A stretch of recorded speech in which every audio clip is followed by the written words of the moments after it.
Welcome to SS defence academy friends. आज के इस वीडियो सेशंस में हम लोग डिस्कस करने वाले हैं इसरो कुक पोस्ट के लिए जो एग्ज़ाम 10/12/2017 को कंडक्ट हुआ था, जिसमें टोटल 80 क्वेश्चंस पूछे गए थे और 80 में से 50 क्वेश्चन जो थे वो कुक से ट्रेड रिलेटेड क्वेश्चंस पूछे गए थे, जो काफ़ी हेल्पफुल होगा सीआरपीएफ पैरामेडिकल स्टाफ के अंतर्गत जो ट्रेड्समैन्स कुक पोस्ट के लिए वैकेंसी आई थी, उसके एग्जाम्स के लिए काफ़ी इंपॉर्टेंस रहेगा। क्योंकि फ्रेंड्स उसमें भी 50 क्वेश्चन जो है वो ट्रेड संबंधित क्वेश्चन पूछे जाएंगे, वो भी कुक से संबंधित। तो इसमें 50 क्वेश्चन कुक से ट्रेड रिलेटेड क्वेश्चन पूछे गए थे, जो काफ़ी इंपॉर्टेंट होने वाला है सभी पैरामिलिट्री फोर्सेज के लिए, जैसे बीएसएफ, सीआरपीएफ, सीआईएसएफ, एसएसबी, सबके लिए इंपॉर्टेंस रहेगा। देख सकते हैं सबका मैं आंसर्स डिस्कस करने वाला हूँ। टोटल 80 क्वेश्चंस इसमें पूछे गए थे, 80 क्वेश्चंस को हम लोग डिस्कस करने वाले थे। ये जो एग्जाम हुआ था इसरो का एग्जाम, इसमें जो टोटल मार्क्स अगर काउंट करते हैं तो एक क्वेश्चन 4 मार्क्स का था और एक गलत करने पर 1 मार्क्स काट लिया जाएगा, इस तरह का इंस्ट्रक्शन था। तो चलिए फ्रेंड्स देरी ना करते हुए सभी क्वेश्चंस को डिस्कस करते हैं। देख सकते हैं ये इसरो का ओरिजिनल क्वेश्चन पेपर है जो 2017 में कंडक्ट हुआ था। 10/12/2017 को 2 घंटा की टाइम दिया गया था। सभी इंस्ट्रक्शंस पढ़ सकते हैं। ये जो भी कैंडिडेट सीआरपीएफ और एसएसबी के कुक पोस्ट के लिए तैयारी कर रहे हैं उनके लिए काफ़ी हेल्पफुल होगा, तो आप सभी वीडियो को लास्ट तक जरूर देखिएगा। और फ्रेंड्स वीडियो सेशंस एंड होने के बाद आप इसका पीडीएफ डाउनलोड कर सकते हैं टेलीग्राम चैनल से जुड़ के, जिसका लिंक डिस्क्रिप्शन बॉक्स में है।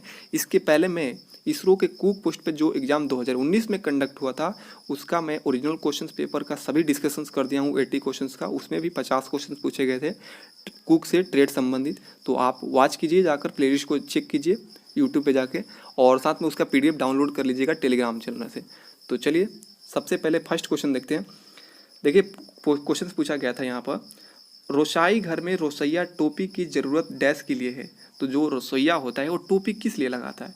तो वो इसलिए लगाता है क्योंकि वो व्यक्तिगत सफाई बनाए रखे, ताकि मतलब ऐसे ना हो कि सर पे ये मतलब कोई खाना ऐसे किसी को परोस रहा है और ऐसे सर पर हाथ फेरे तो सर पे लग जाए। इसके लिए मैंने व्यक्तिगत सुरक्षा के लिए, सफाई के लिए वो लोग टोपी का पहनाव करते हैं।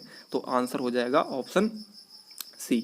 नेक्स्ट क्वेश्चन देखिए, डीप फ्रायरों को सुखाने और साफ करने की आवश्यकता डैश होती है।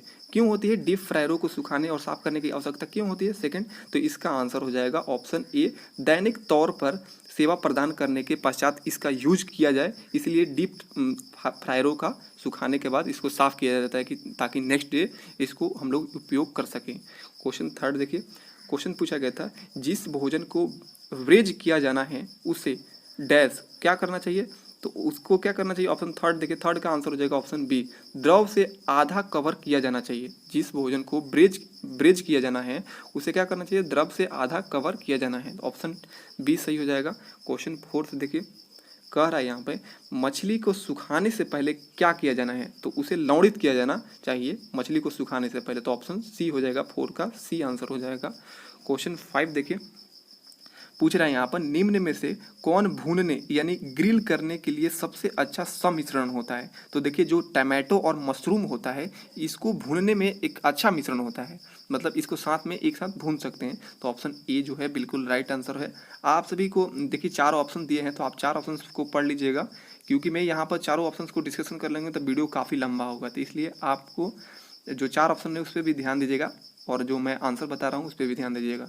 क्वेश्चन नंबर 6 देखिए, कह रहा है यहाँ पर, इनमें से कौन सा गाढ़ा करने वाला पदार्थ नहीं है? तो 6 का जो आंसर हो जाएगा ऑप्शन डी है। जो दालचीनी है ये जो पदार्थ है ये गाढ़ा करने वाला पदार्थ नहीं है, जबकि काजू, खसखस, नारियल ये सभी क्या है, किसी चीज़ में माने किसी चीज़ के, मान लीजिए आप खीर बना रहे हैं तो उसमें काजू वगैरह डाल दीजिए तो गाढ़ा हो जाता है, तो ये गाढ़ा करने वाले पदार्थ हैं। बाकी जो दालचीनी है वो नहीं है। क्वेश्चन 7 देखिए, एस्टायु एस्टायु में मिलाए जाने वाले द्रव की सही मात्रा डैश की है। तो उसमें कितना मात्रा मिलाया जाता है एस्टायु में? तो 7 का आंसर हो जाएगा ऑप्शन डी, वस्तु को ढकने भर के मात्रा को मिलाना चाहिए। द्रव का सही मात्रा होता है, मान लीजिए जितना वस्तु को हम लोग ढक सकते हैं उतना ही पानी का मिलान करना चाहिए। क्वेश्चन 8 देखिए, कह रहा है मकड़ी क्या है? मकड़ी क्या है आप सभी जानते हैं, जो बारीक जल जाली के साथ लंबी उपअश्कर जिसे द्रव से खाने यानी मलिन को निकालने के लिए प्रयुक्त किया जाता है। तो आप सभी देखे होंगे मकड़ी यही होता है। क्वेश्चन 20 सही हो जाएगा। क्वेश्चन 9 देखिए, कह रहा है यहाँ पे, एक बूफे टेबल पर गर्म खाने को गर्म रखने के लिए किस इस उपकरण का उपयोग किया जाना चाहिए। तो देखिए अंगीठी जो होता है, जो साफिंग डिश होता है, उसका उपयोग किया जाता है ताकि जो खाना होता है वो गर्म रहे। क्वेश्चन 10th देखिए कह रहा है हाइजीन शब्द का संबंध क्या है, बहुत सिंपल, सफाई होता है। क्वेश्चन 10th का आंसर हो जाएगा ऑप्शन सी। क्वेश्चन देखिए 11th कह रहा है कि जस रोटी को डैश के नाम से भी जानते हैं, तो किस नाम से जानते हैं? 11th का आंसर हो जाएगा डी, यानी रोस्टिंग जो होता है, रोस्टिंग जूस होता है उसके नाम से, यानी भुनने के लिए रस के नाम से जानते हैं जस रोटी को। क्वेश्चन 12 देखिए कुकीज को साधारणतः डैश से बनाया जाता है, तो 12 का आंसर हो जाएगा ऑप्शन डी। केक के आटा जो होता है ना, जिसे केक तैयार होता है, उससे के द्वारा कुकीज को बनाया जाता है। क्वेश्चन देखिए 13 कह रहा है यहाँ पर उत्पादों को नमकीन बनाने से क्या मर जाता है? तो देखिए उत्पादों को नमकीन बनाने से उसमें जो बैक्टीरिया होता है वो मर जाता है। ऑप्शन ए बिल्कुल सही जगह, 13 का ए सही है। क्वेश्चन 14 देखिए उबालते समय जल और पास्ता का अनुपात क्या होना चाहिए? तो देखिए 10:1 होना चाहिए। ऑप्शन डी जो है 14 का आंसर हो जाएगा। क्वेश्चन नंबर 15 देखिए कह रहा है किसे मूल शीत सालन के नाम से भी जानते हैं? तो 15 का आंसर हो जाएगा ऑप्शन सी। मायोनीज को हम लोग मूल शीत सालन के नाम से जानते हैं। 15 का आंसर हो जाएगा सी। 16 देखिए 16 कह रहा है यहाँ पर प्रत्येक फलन में करीब जो आधा इंच के समान रूप से कटे हुए चौकोर टुकड़े को डैश कहते हैं, तो इसे क्या कहते हैं? क्यूब कहते हैं। 16 का आंसर हो जाएगा ऑप्शन ए। क्वेश्चन देखिए 17 कह रहा है एक फल या सब्जी के बाहरी छिलके को काटने को डैश कहा जाता है, तो बाहरी छिलके को काटने के क्या कहते हैं? तो 17 का आंसर हो जाएगा ऑप्शन बी, पेड़ कहा जाता है इसको। 17 का आंसर बी हो जाएगा। क्वेश्चन 18 देखिए पकवान को बहुत छोटे छोटे टुकड़े में काटने को डैश कहा जाता है, तो इसे क्या कहते हैं? 18 का ऑप्शन बी जो है मिन्स कहा जाता है। पकवान को बहुत छोटे छोटे टुकड़े में काटना मिन्स कहलाता है। क्वेश्चन 19 देखिए कह रहा है यहाँ पे एक ओवन में पकाने की क्रिया को डैश कहा जाता है। एक ओवन में पकाने की प्रक्रिया को क्या कहते हैं? 19 का आंसर हो जाएगा ऑप्शन ए, बेकिंग कहा जाता है। क्वेश्चन 20 देखिए कम उष्मा में द्रव को उबालते हुए द्रव में पकने को डैश कहा जाता है, तो 20 का आंसर हो जाएगा ऑप्शन डी, सिमसिमाना कहते हैं। जब भी कम उष्मा में द्रव को उबालते हैं तो द्रव के पकाने की प्रक्रिया सिमसिमाना कहलाता है। क्वेश्चन 21 देखिए कह रहा है यहाँ पे खाद्य पदार्थों को छोटे असमान टुकड़ों में काटना डैश कहलाता है, तो क्या कहते हैं? 21 का आंसर हो जाएगा ऑप्शन डी, चॉप कहलाता है असमान टुकड़ों में काटना। क्वेश्चन 22 देखिए कह रहा है यहाँ पर गर्म चर्बी या तेल में पकाने को डैश कहा जाता है, तो जो भी गर्म जो चर्बी या तेल में पकाने की प्रक्रिया क्या कहलाता है? तो 22 का आंसर हो जाएगा ऑप्शन सी, फ्राइंग। आप सभी देखे होंगे फ्राइंग किया जाता है। क्वेश्चन 23 देखिए कह रहा है वायु में भरने तथा मात्रा को बढ़ाने के लिए बहुत तेजी से सम्मिश्रों को आपस में मिलाने को डैश कहते हैं, तो क्या कहते हैं? 23 का आंसर हो जाएगा ऑप्शन ए, विपिंग कहते हैं, उसे विपिंग कहते हैं। क्वेश्चन 24 देखिए द्रव जो होता है द्रव बुलबुलाने तक पकाने को डैश कहते हैं, तो 24 का आंसर हो जाएगा ऑप्शन डी, उबालना कहलाता है। जो बुलबुलाने तक की प्रक्रिया क्या कहलाता है? उबालना।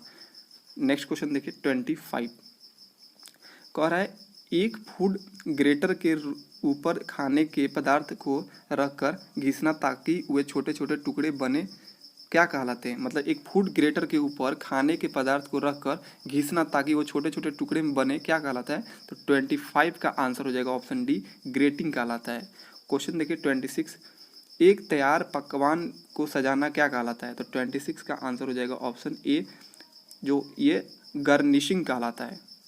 नेक्स्ट क्वेश्चन देखिए 27 यहाँ पूछा गया पकते समय खाने के ऊपर द्रव उड़लना तथा हल्के से लेपित करना क्या कहलाता है? तो 27 का आंसर हो जाएगा ऑप्शन डी, वास्टिंग जिसे कहा जाता है। जिसे द्रव को उड़ेलना या हल्के लेपित करना उसे वास्टिंग कहलाता है। 28 देखिए ये जितने भी आंसर मैं बता रहा हूँ ये सभी ऑफिशियल्स आंसर्स जो आए थे उसी से मैं बता रहा हूँ, ये ना सोचिएगा कि अपने मन से बता रहा हूँ। 28 देखिए 28 में कह रहे खाना पकाने हेतु मांस तथा कुकुट तैयार करने के लिए डैश रसोइया जिम्मेदार होता है, तो कौन सा होता है? बुचुर जो होता है, जो वही मांस और कुकुट को तैयार करने के लिए मतलब वो जिम्मेदारी रखता है, तो उसे बुचुर बोला जाता है। 28 का आंसर हो जाएगा बी। क्वेश्चन 29 देखिए कह रहे साधारणतः सजाए गए सलादों और सम्मिश्रों को चिमटों या बड़े चम्मच तथा कांटों का प्रयोग कर मिलाने को डैश कहते हैं, तो इसे क्या कहते हैं? तो 29 का आंसर हो जाएगा ऑप्शन ए, इसे कहते हैं टॉसिंग। नेक्स्ट क्वेश्चन देखिए 30 कह रहे हैं यहाँ साधारणतः खाने के पकने के समय खाने को कूचे तथा चम्मच से गोल गोल घुमाने को डैश कहा जाता है। इससे ऊष्मा का एक समान रूप से वितरित होता है। तो 30 का आंसर हो जाएगा ऑप्शन बी, इसे स्टरिंग कहते हैं। क्वेश्चन देखिए 31, स्टॉक डैश से प्राप्त एक द्रव है। तो किससे प्राप्त द्रव है? जो स्टॉक जो होता है किससे प्राप्त एक द्रव होता है? तो 31 का आंसर हो जाएगा ऑप्शन सी, सब्जी या मांस को हल्के ताप पर दीर्घ काल तक गर्म करने को हम लोग, उससे क्या होता है, स्टॉक होता है, उससे एक द्रव प्राप्त होता है। क्वेश्चन 32 देखिए, कह रहा है दो या दो से अधिक सम्मिश्रों को एक साथ संयोजित करना क्या कहलाता है? तो 32 का आंसर हो जाएगा ऑप्शन सी, इसे बोलते हैं मिक्सिंग या ब्लेंडिंग। क्वेश्चन 33 देखिए, कह रहा है यहाँ पर खाने को तीरते हुए गर्म चर्बी करीब 360 डिग्री सेंटीग्रेड में पकाने की क्रिया को क्या कहते हैं? जो चर्बी होता है उसे 360 डिग्री पर सेंटीग्रेड पकाने की प्रक्रिया को क्या कहते हैं? तो 33 का आंसर हो जाएगा option A, deep fat frying कहते हैं। देखिए 34 पूछा गया था, द्रव या चर्बी को मिलाए बिना खाना पकाने की विधि को क्या कहते हैं? तो इसको कहते हैं, 34 का आंसर हो जाएगा ऑप्शन डी, शुष्क ताप कहते हैं। 34 का आंसर ऑप्शन डी सही हो जाएगा। 35 देखिए, कह रहा है यहाँ पर भोजन को हाथ से आकार देने तथा सजावटी डिब्बों में डालने की पाक तकनीक को क्या कहा जाता है? तो 35 का आंसर हो जाएगा ऑप्शन बी, मोल्ड कहा जाता है।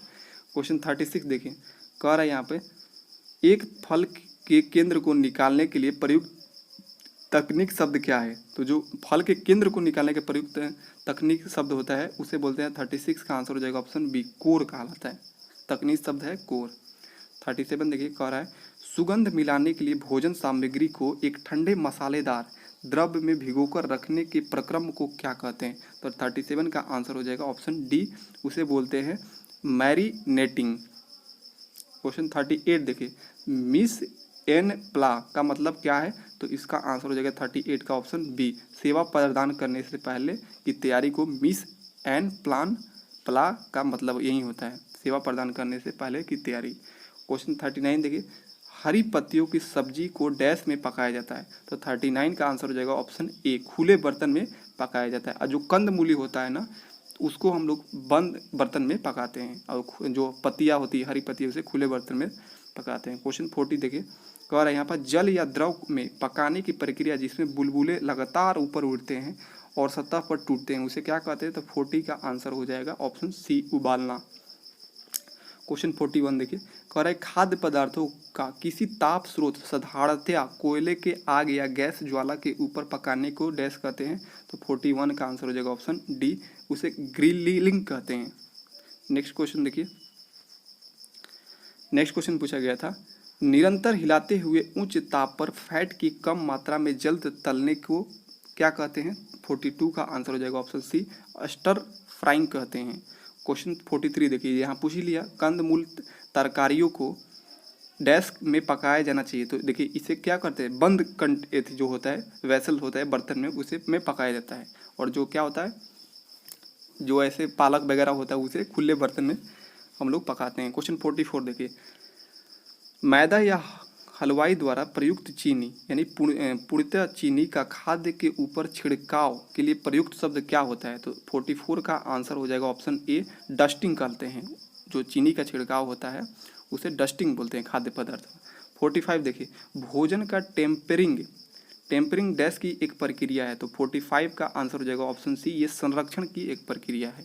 क्वेश्चन देखिए 46, कह रहा है यहाँ पे खुले फ्राइंग पैन में कम या बिना फैट का उपयोग करते हुए सीधे ताप का उपयोग कर पकवान बनाने की रीति को क्या कहते हैं? तो 46 का आंसर हो जाएगा ऑप्शन बी, पैन ब्राइलिंग इसका कहते हैं। 47 देखिए, कह रहा है यहाँ पर चीनी का द्रव रूप में पड़ित होने तथा रंग के गहरे होने तक तापित करने को डैश कहते हैं। तो उसे कहते हैं, 47 का आंसर हो जाएगा ऑप्शन डी, इसे बोलते हैं क्रैमलाइज कहते हैं। क्वेश्चन 48 देखिए, कह रहा है यहाँ पर क्वथनांक के नीचे खाना बनाने की रीति को जहाँ बुलबुले धीरे उत्पन्न होते हैं तथा सतह में ही टूटते हैं उसे क्या कहते हैं? तो उसे कहते हैं, 48 का आंसर हो जाएगा ऑप्शन सी, सिमसिमाना कहते हैं। क्वेश्चन देखिए 49, हथेली का उपयोग कर दबाकर तथा मोड़ते हुए आटा सानने यानी लोई बनाने की प्रक्रिया जिसपे आटा नरम और लचीला हो जाए डैश कहलाता है, क्या कहलाता है? तो 49 का आंसर हो जाएगा ऑप्शन डी, नीडिंग होता है, इसको हो जाए इसे नीडिंग बोलते हैं। अब देखिए लास्ट क्वेश्चन 50, साधारणतः कोलेंडर तो या स्टेनर में यानी छलनी जो होता है द्वारा ठोस खाद्य से जल को अलग करने की क्रिया को क्या कहते हैं? तो 50 का आंसर हो जाएगा ऑप्शन ए, ये होता है ड्रेनिंग कहते हैं इसे। अब देखिए यहाँ से जीके जीएस के क्वेश्चन 51 से, मिट्टी के तेल का घनत्व जल से होता है तो क्या होता है? कम होता है। जो मिट्टी के तेल होता है उसका घनत्व जल से क्या होता है? कम होता है। तो ऑप्शन बी सही हो जाएगा। 51 का आंसर क्या होगा? बी। क्वेश्चन देखिए 52, कह रहा है पृथ्वी का अकृत्रिम उपग्रह कौन सा है? तो 52 का आंसर हो जाएगा वीनस जो है ये अकृत्रिम उपग्रह है। क्वेश्चन 53 देखिए, भारत के उपराष्ट्रपति कौन है? तो अभी वर्तमान में एम वेंकैया नायडू हैं। कौन है? एम वेंकैया नायडू, याद रखिएगा, नायडू थोड़ा सा यहाँ पर।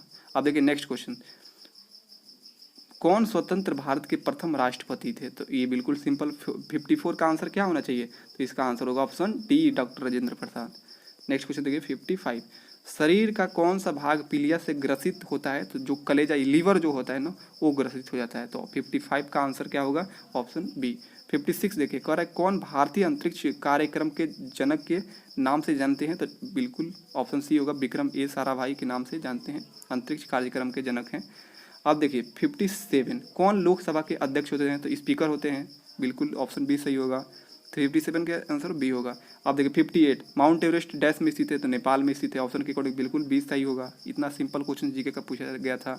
अब देखिए 59, भारत में सभी सेना के सर्वोच्च प्रधान कौन होते हैं? तो आंसर हो जाएगा डी, राष्ट्रपति होते हैं। क्वेश्चन 60 देखिए, ओलंपिक्स खेल कितने वर्षों के बाद एक बार आयोजित होता है? 4 वर्षों के बाद होता है, ऑप्शन सी सही है, 4 वर्षों के बाद। अब 61 देखिए, कौन सा गैस लाफिंग गैस के नाम से जानते हैं? तो आप सभी जानते हैं, नाइट्रस N2O जो होता है उसे लाफिंग गैस के नाम से जानते हैं। 61 का आंसर ऑप्शन डी होगा। 62 देखिए, निम्नलिखित में से सबसे कठोर पदार्थ कौन है? तो हीरा हो जाएगा, यानी डायमंड, ऑप्शन सी सही हो जाएगा। नेक्स्ट क्वेश्चन देखिए सॉरी, गति का इकाई होता है तो क्या होता है? तो किलोमीटर प्रति घंटा होता है। तो ऑप्शन सी जो है बिल्कुल सही हो जाएगा, ऑप्शन के अकॉर्डिंग बिल्कुल सही है। 63 का सी सही है। नेक्स्ट क्वेश्चन देखिए 64, बच्चों और शिशुओं का उपचार डैश डॉक्टर द्वारा किया जाता है? तो उसे बोलते हैं जो बच्चों और शिशुओं को उपचार करते हैं उस डॉक्टर, किस डॉक्टर के द्वारा किया जाता है? तो 64 का आंसर हो जाएगा ऑप्शन सी, पीडियाट्रिशियन जो होता है डॉक्टर द्वारा किया जाता है। क्वेश्चन 65 देखिए, कह रहा है यहाँ पर थर्मोमीटर में प्रयुक्त द्रव क्या है? तो ये मरकरी होता है, ऑप्शन जो 65 का आंसर ऑप्शन सी होगा। क्वेश्चन देखिए 66, एक विद्युत तापक में डैश ऊर्जा ताप ऊर्जा में परिवर्तित होती है? तो देखिए एक विद्युत तापक में विद्युत ऊर्जा होती है वो ताप ऊर्जा में परिवर्तित होती है। 66 का आंसर होगा ऑप्शन बी। नेक्स्ट क्वेश्चन देखिए 67, वायु में किस गैस में की मात्रा बहुत अधिक होती है? तो नाइट्रोजन, बिल्कुल सिंपल क्वेश्चन। 67 का आंसर कितना होगा? सी, नाइट्रोजन जो होता है उसमें गैस की मात्रा बहुत ज़्यादा होता है। अब देखिए 68, शेर एक जानवर है, कैसा भाई? मांसभक्षी होगा, कार्निवोरस होगा। ऑप्शन 68 का कितना आंसर? बी हो जाएगा। नेक्स्ट क्वेश्चन देखिए 69, दूध को डैश प्रक्रिया से दही में बदला जाता है? तो देखिए जो बैक्टीरिया होता है, लैक्टोबैसिलस बैक्टीरिया होता है, उसके द्वारा ही ये दूध से दही जमता है, यानी बैक्टीरिया के कारण। 69 का आंसर होगा ऑप्शन सी। अब देखिए यहाँ से इंग्लिश के क्वेश्चन से स्टार्ट हो रहे हैं, बहुत इजी क्वेश्चन पूछे गए थे। देखिए 70 क्वेश्चन पूछा गया था, Italy is dash European country, इसमें आपको बताना था कि कौन सा यहाँ पर आर्टिकल्स का यूज होगा। तो देखिए फ्रेंड्स, ई जो है ना, आपको ऐसा लग रहा होगा कि यहाँ पे एन लगेगा, क्योंकि A-E-I-O के साथ वॉवेल के साथ क्या लगता है? एन लगता है, आप एन कर देंगे, लेकिन ये गलत हो जाएगा। एन यहाँ पर नहीं, उच्चारण देखिए यूरोपियन किस तरह लिखा था? यू, मतलब ये किस तरह का उच्चारण आ रहा है? जो कॉन्सोनेंट की तरह, तो इसलिए ऑप्शन सी होगा। आंसर क्या होगा? Option C. नेक्स्ट क्वेश्चन देखिए, कह रहा है यहाँ पर 71, I prefer coffee dash T, तो प्रीफर के साथ क्या लगता है? प्रीफर टू, तो आंसर हो जाएगा ऑप्शन बी। नेक्स्ट क्वेश्चन देखिए, कह रहा है यहाँ पे, my mother dash me a beautiful gift on my last birthday. देखिए लास्ट मतलब क्या कर रहा है? ये पास्ट को रिप्रेजेंट कर रहा है, तो यानी ऑप्शन सी हो जाएगा, गेव हो जाएगा। 72 का आंसर हो जाएगा ऑप्शन सी। नेक्स्ट क्वेश्चन देखिए 73, this coffee is too hot dash drink. तो देखिए टू का प्रयोग आपने सोचा होगा कि टू के साथ क्या लगता है, टू का प्रयोग होता है, तो टू आंसर हो जाएगा, ऑप्शन बी सही हो जाएगा। नेक्स्ट क्वेश्चन देखिए, अब कर रहा है 75, what is a beautiful flower. यहाँ पर जो एक्सक्लेमेशन मार्क्स होता है उसका सिंबल है, तो ये किस तरह का कर रहा है, दिस सेंटेंस इज, मतलब किस तरह का सेंटेंस है, तो ये एक्सक्लेमेटरी सेंटेंस है, ऑप्शन जो डी है 74 का आंसर हो जाएगा ऑप्शन डी। नेक्स्ट क्वेश्चन देखिए 75 कह रहा है a dash of ship participated in the naval day ceremony. तो देखिए जो कह रहा है कि जो सीपों का कह रहा है कि सीपों का समूह को क्या कहते हैं, जो सीपों का समूह होता है जो पार्टिसिपेट करते हैं नेवल जो सेरेमनी होता है नेवल डे पर, तो उसको फ्लीट बोलते हैं। जो सीपों का समूह होता है उसे ऑप्शन सी जो होता है फ्लीट उसे बोलते हैं, टीम नहीं बोलते हैं। जो सीपों का समूह होता है उसे फ्लीट के नाम से जानते हैं। अब देखिए 76 कह रहा है यहाँ पर बट्टा पर जोड़ निकाल देना है आपको, ये तो इतना सिंपल है। 76 का आंसर हो जाएगा ऑप्शन डी, आप लोग निकाल लीजिएगा। अब देखिए यहाँ पर कह रहा है 77 कह रहा है 250 का 18%, तो 250 गुणे 18/100, इसको कट पिट आप करिएगा तो 77 का आंसर हो जाएगा ऑप्शन ए 45%, 45 हो जाएगा। और 250 का 18% कितना होगा, 45 होगा। नेक्स्ट क्वेश्चन देखिए, कह रहा है यहाँ पर 0, 3, 8, 15 के क्रम में अगला संख्या क्या है। तो देखिए सबसे पहले 3 बढ़ा, फिर 5 बढ़ा, फिर 7 बढ़ा, देखिए 3 फिर 5 तो 8 हुआ, 8, 7, 15, फिर 9 बढ़ेगा क्योंकि 2 बार इंक्रीज हो जा रहा है हर टर्म में। देखिए 7 बढ़ेगा तो नहीं, यहाँ पर 9 बढ़ेगा ना, पहले 3 बढ़ा, फिर 5 बढ़ा, फिर 7 बढ़ा, फिर 9 बढ़ेगा, तो आंसर हो जाएगा ऑप्शन डी 24 आंसर हो जाएगा। 78 का आंसर ऑप्शन डी हो जाएगा।